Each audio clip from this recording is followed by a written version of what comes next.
Kalau kamu diskusi filsafat terus, ngopinya kapan? Santai-santaimu kapan? Tapi memang ada orang yang tipe kuesioner ini. Oke. Apa-apa ditanyakan. Diajak ngopi pun hakikatnya kopi itu apa kira-kira. Oh no. Baik. Jadi apa makna dari kebersamaan kita nongkrong di kafe ini? Misalnya, jadi apa-apa ingin dibahas dalam. Nah, di buku itu dijelaskan khawatirnya nanti kita melewatkan banyak hal. Oke. Kita tidak menikmati hidup. Jangan-jangan kamu asik diskusi filsafat, tidak sadar umurmu tambah. Sadar-sadar lu ternyata aku sudah jenggoten, temanku sudah punya anak semua. Aku masih sumpek dengan baca buku filsafat ini tidak selesai-selesai. Baik. Nah, banyak hal terlewatkan dalam hidup. Assalamualaikum warahmatullahi wabarakatuh. Kembali lagi di channel Cahaya Filsafat Online. Kali ini kita akan melanjutkan kembali ngaji filsafat bersama Pak Fardin Faiz dengan tema Patah Hati dari Stoikisme episode 2. Sebelum kita mulai, mari kita baca basmalah bersama. Bismillahirrahmanirrahim. Tanpa berlama-lama, mari kita mulai. Terus ada lagi tipe kuesioner. Ini para filosof banyak yang seperti ini. Oke. Tipe kuesioner itu tipe yang skeptik, selalu ragu, bertanya dan mempertanyakan. Baik. Apa-apa ingin dia tahu sampai dalam. Bagus.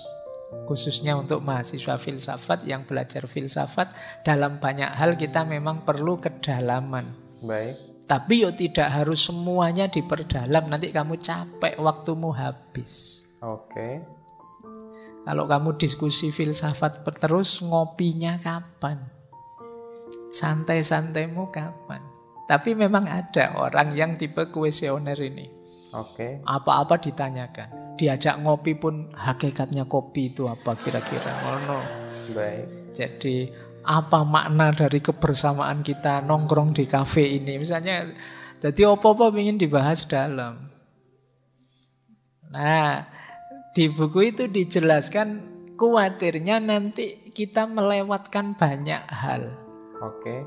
Kita tidak menikmati hidup. Jangan-jangan kamu asik diskusi filsafat, tidak sadar umurmu tambah. Sadar-sadar lu ternyata aku sudah jenggoten, temanku sudah punya anak semua. Aku masih sumpek dengan baca buku filsafat ini tidak selesai-selesai. Baik. Nah, banyak hal terlewatkan dalam hidupmu. Jadi ayolah sadari bahwa tidak semua hal harus didalami. Banyak hal yang ya memang hanya sampai di situ maknanya. Jadi kadang-kadang kan ada orang itu berlebihan. Saya ingat ada anekdot itu. Satu ketika ada pameran lukisan. Baik. Ada lukisannya anak kecil. Gambar pemandangan tapi hanya setengah. Oke. Yang atasnya kosong, tapi bawahnya isi gambar. Dia kalau melukis selalu begitu. Itu para filosof membahasnya mendalam itu. Wah, hidup itu memang begitu, selalu kontras, selalu tidak penuh. Tidak ada yang sempurna. Pokoknya maknanya membahas dalam. Begitu pelukisnya anak kecil tadi diwawancara, kenapa kok kamu ngelukisnya selalu setengah, ada filosofi apa? Dia jawabnya, karena saya tidak nyampe tangan saya, kanvasnya tinggi. Kanvasnya kan besar, jadi saya dapat gambar ya setengah. Oke. Jadi jawabannya sederhana, tapi sudah terlanjur muter-muter bahas sampai ruwet. Banyak hal yang ya memang hanya itu maknanya, tidak harus didalami terlalu rumit. Nah, ini tipe kuesioner. Mungkin ada ya yang penggemar filsafat yang tipenya kuesioner, karena terlanjur seneng dengan filsafat yang kayak Sokrates kemarin apa-apa dipertanyakan, terus kamu jadinya bingungin dewe. Ono apa-apa ditanyakan, ini hakikatnya apa ya Pak? Baik. Apa maknanya kira-kira, mau ngaji kok hujan deras itu? Artinya apa? Oke. Ya kamu bahas ruwet-ruwet ya. Kalau mau ngaji hujan deras artinya kalau kamu naik motor ya pakai jas hujan. Kalau jalan kaki ya pakai payung, kan sesederhana itu saja. Kok Pak Faiz datang hujannya terang? Ya kebetulan saja. Ya kadang maknanya kan jadi aneh-aneh. Biasa saja. Tidak banyak hal yang harus sampai kamu teliti sedalam itu. Baik. bahwa kritis analitis itu penting, tapi kan yo milih-milih, kamu harus ngerti prioritas. Mana yang memang penting harus dibahas mendalam, mana yang biarkan saja mengalir. Nah, yang terakhir ini kalau orang stoik ini yang kita bahas malam hari ini. Stoik itu terkenal tangguh secara mental. Oke. Kalau teman-teman belajar stoik, mempraktekkan stoik, itu nanti jadi orang yang kuat menghadapi apapun dalam hidup. Meskipun ada kelemahannya, tentu saja. Oke. Orang stoik ini ibaratnya sepak bola, dia kalau ndak back ya penjaga gawang. Dari sisi keluar, dari sisi hubungan dengan orang lain dan yang sejenis itu agak tawar. Oke. Jadi dia agak misterius. Emosinya tidak terlalu kelihatan, itu orang stoik. Kita kadang menyebutnya, wah orang ini tenang sekali. Ya dari sisi itu kita baca dia orang tenang. Tapi dari sisi dia agak misterius, agak tidak kelihatan emosinya. Itu kadang-kadang membuat kita tidak nyaman kalau bergaul dengan orang kayak gini. Kita bergaul dengan orang yang kalau seneng tidak kelihatan, kalau sedih tidak kelihatan, kan tidak enak. Jadi kamu sudah ndagel capek-capek, dia biasa saja, itu saya tidak tersentuh. Waktunya sedih ada berita ini loh teman kita sakit, ada teman kita meninggal. Ya hidup memang begitu, ada yang sakit, ada yang meninggal. Itu kan tidak enak, tidak nyaman. Jadi dari sisi mental tangguh luar biasa. Tapi kadang-kadang dari sisi pergaulan sosial itu rasanya tidak terlalu menyenangkan kalau ada orang agak flat begitu. Oke. Jadi orang yang emosinya kelihatan itu kan enak, kita tahu, oh dia marah ini mesti, oh dia tersinggung, ya kita bisa bersikapnya enak. Tapi kalau punya teman misterius kan susah. Ini temanku ini tersinggung, marah apa biasa, tidak tahu saya. Wajahnya datar terus. Dia seneng apa sedih tidak kelihatan. Itu mewek senyum atau mewek sedih itu podo wae. Nah ini ya coba deh kamu. Itu kelemahannya stoik. Dari sisi mental tangguh tidak masalah. Oke. Makanya di buku itu disarankan kalau mungkin teman-teman orang yang sudah tangguh seperti stoik, tidak masalah kok mengungkapkan yang kita rasakan. Wah saya sakit ini, hati saya tidak apa-apa. Biasa saja orang hatinya sakit. Dan juga sadari bahwa orang lain juga perlu ditanggapi, perlu diapresiasi. Oke. Tidak hanya urusan kekuatan batinmu. Baik. Nah, tipe kepribadian yang keenam ada tipe the questionnaire, yaitu tipe orang yang skeptik atau peragu. Jadi orang yang the questionnaire ini adalah orang yang tidak mudah percaya terhadap sesuatu. Ada berita-berita dia tidak langsung percaya, dia bertanya apakah berita ini akurat atau tidak. Dia diberikan info dari temannya, dia tidak langsung percaya, dia mengulik terus. Jadi fenomena fakta-fakta yang terjadi di sekelilingnya dia tidak langsung percaya, tapi dia menanyakan selalu sampai dia menemukan kebenarannya sendiri. Jadi dia tidak mau percaya sebelum membuktikannya sendiri. Orang-orang kuesioner ini biasanya tipe-tipe orang-orang yang berpikirnya para filsuf. Jadi mempunyai rasa ingin tahu terus-menerus dan tidak mudah percaya. Di tipe kepribadian yang nomor 7 ada tipe the stoic. Orang-orang yang mempunyai mental tangguh, emosinya tapi tidak terlalu terlihat. Perasaan mereka sulit dibaca seperti orang yang misterius. Jadi antara dia sedih atau bahagia, kita sulit untuk membacanya. Nah, sulitnya orang-orang stoik seperti ini adalah sulit untuk mengenal mereka dan mendekati mereka. Misalnya ketika kita berbicara dengannya, antara kita menyinggung atau tidak, dia tidak terlihat. Kita memberikan lelucon, dia tidak langsung tertawa. Kita menceritakan kesedihan kita, dia tidak ikut sedih. Jadi susah untuk mengetahui ya, karena mempunyai mental yang terlalu kuat, terlalu tangguh.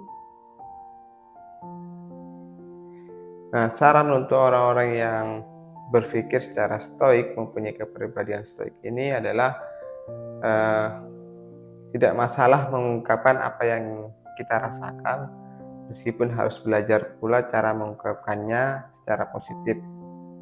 Sadari adanya efek positif dan relasi emosional dengan orang lain. Jadi tidak masalah kita mengungkapkan apa yang kita rasakan.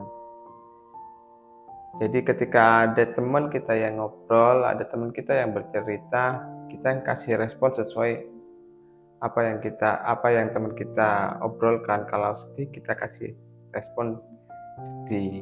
Kalau lucu ya kita kasih respon tawa. Kan seperti itu.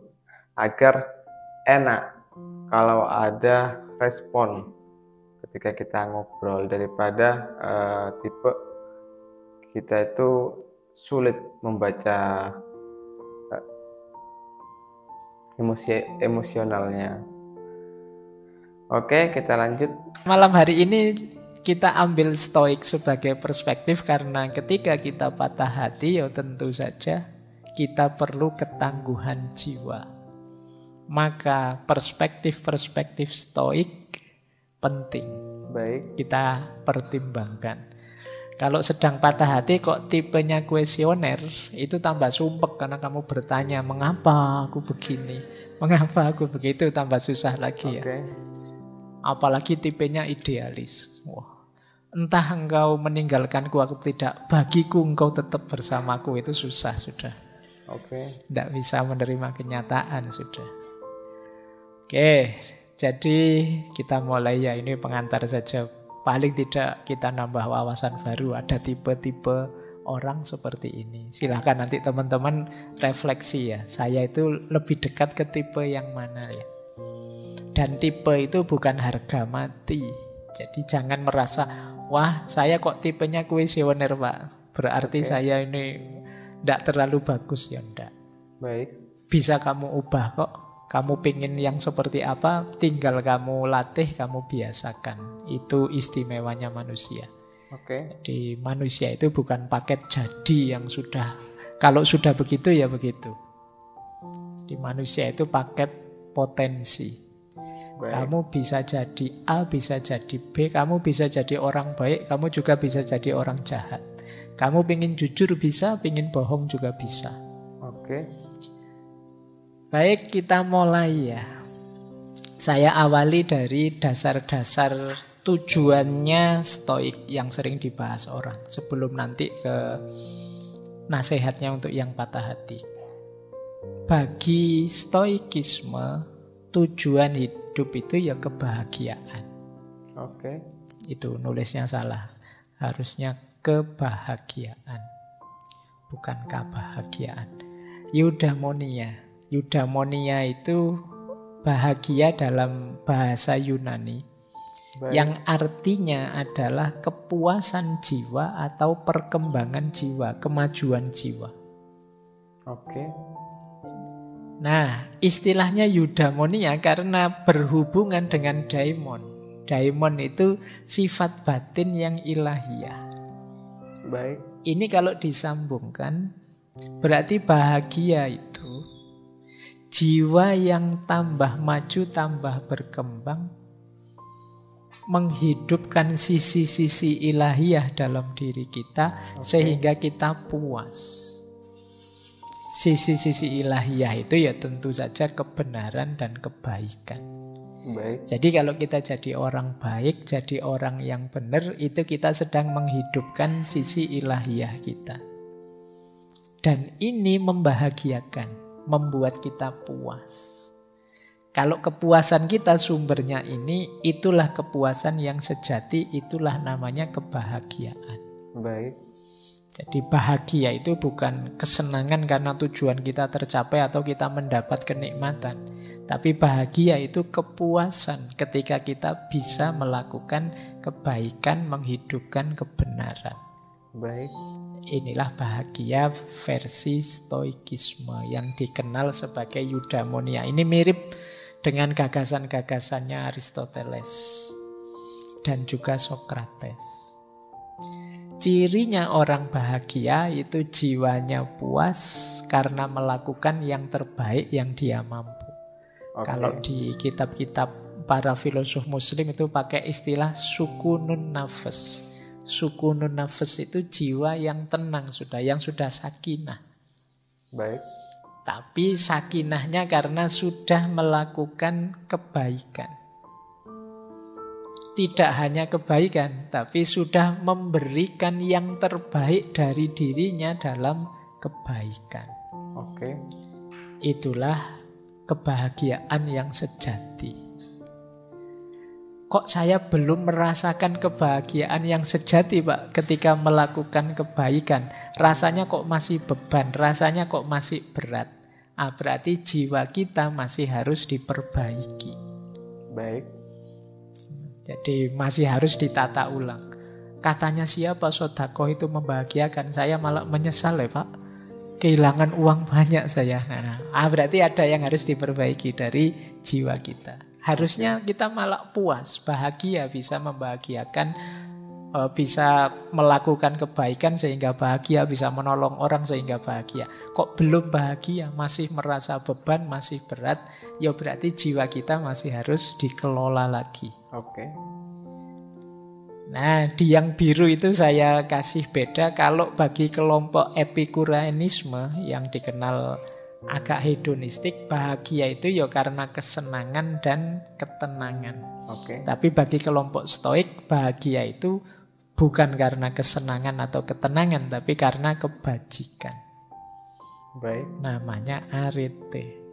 Kalau ketenangan ataraksia. Kalau kesenangan itu hedonia. Makanya orang yang hanya mencari senang namanya orang hedon. Dulu kita bahas hedonisme. Baik. Kalau versinya kelompok epikureanisme, Epikuros dan kawan-kawan, ya bahagia itu kita senang terus puas dan tenang.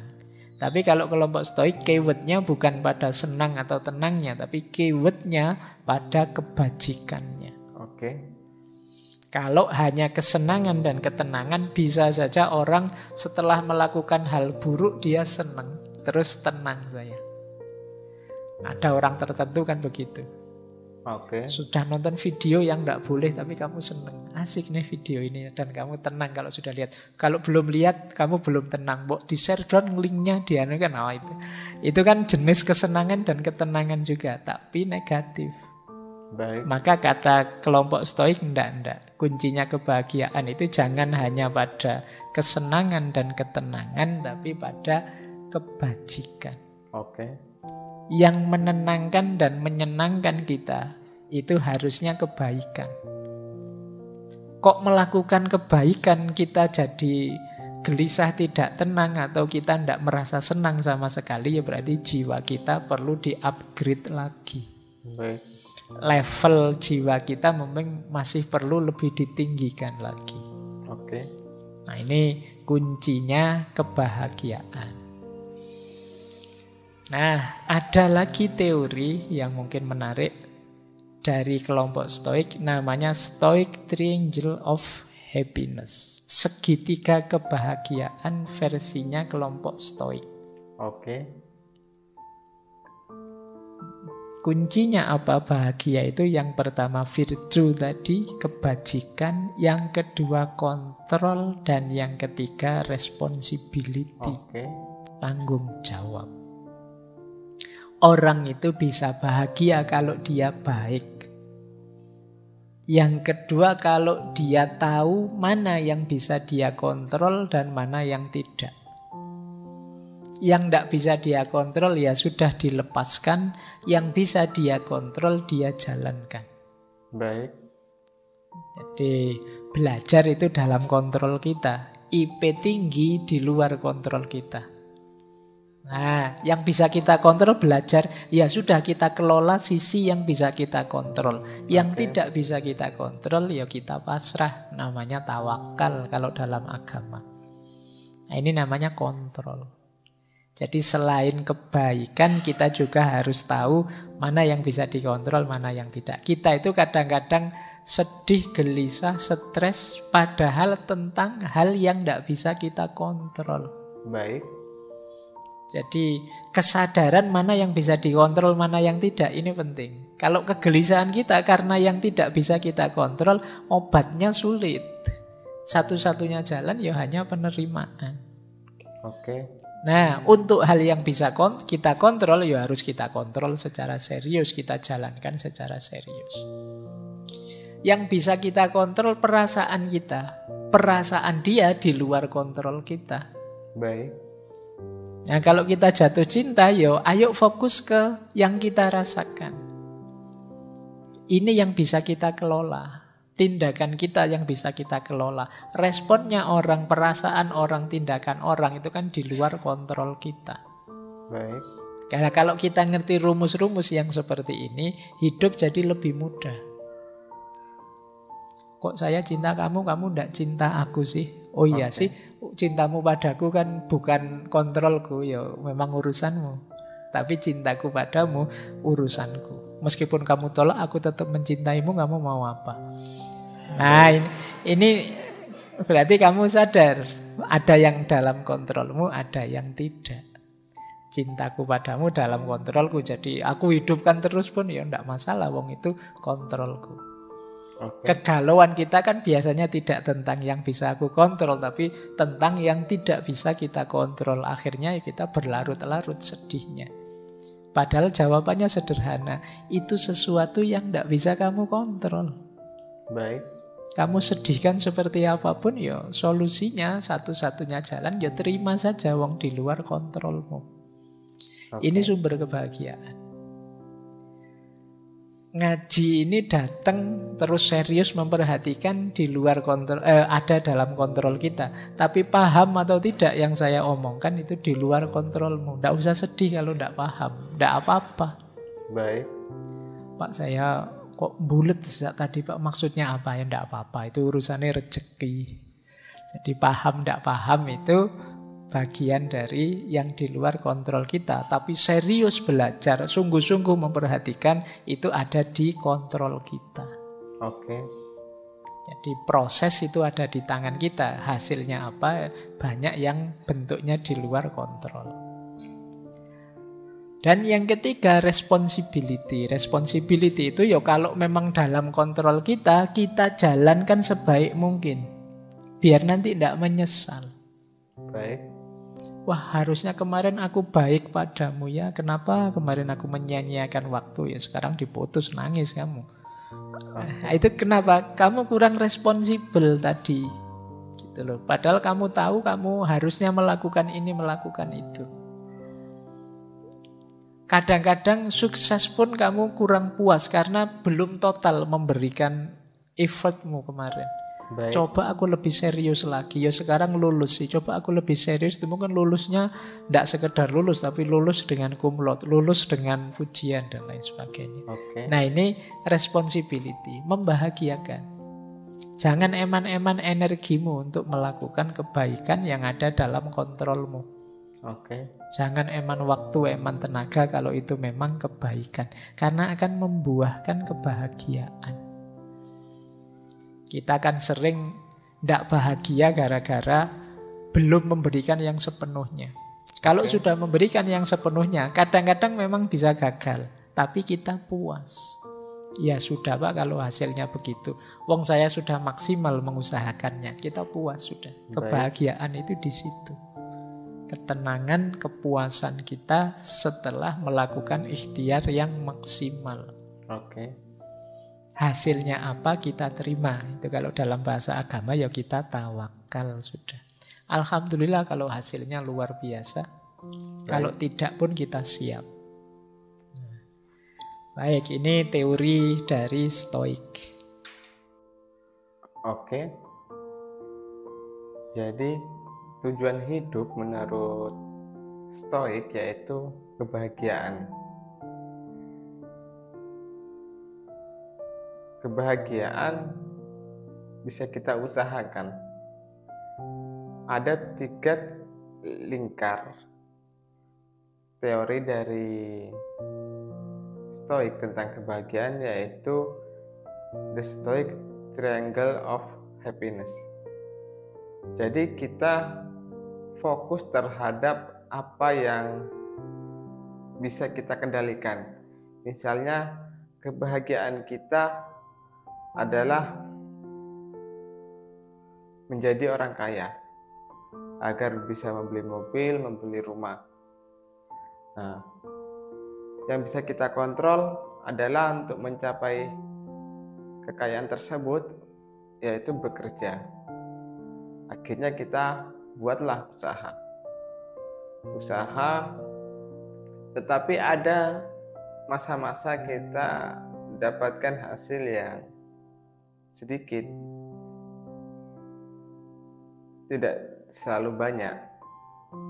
Nah, menurut stoik, kita terima hasil sedikit maupun banyak, itu kita terima, asalkan kita melakukan yang terbaik. Kita sudah melakukan maksimal. Tugas kita ya bekerja dengan baik, tepat waktu, membuat produk kita sebaik mungkin agar pelanggan kita selalu balik. Nah, masalah nanti pelanggan kita balik lagi, masalah nanti ada yang beli, itu di luar kendali kita. Tidak perlu kita cemaskan, tidak perlu kita sesali kalau misal tidak ada yang beli. Nah, menurut stoik, fokuslah terhadap apa yang bisa kita kendalikan dan terima hasil sedikit maupun banyak. Nah, kalau kita dapat sedikit, kita juga akan bahagia karena kita sudah puas melakukan yang terbaik. Banyak pun kita juga tambah bahagia karena dapat membantu kita mencapai tujuan-tujuan kita. Oke, mungkin itu. Thank you yang sudah menonton sampai selesai. Wallahul muwaffiq ila aqwamit thoriq. Wassalamualaikum warahmatullahi wabarakatuh.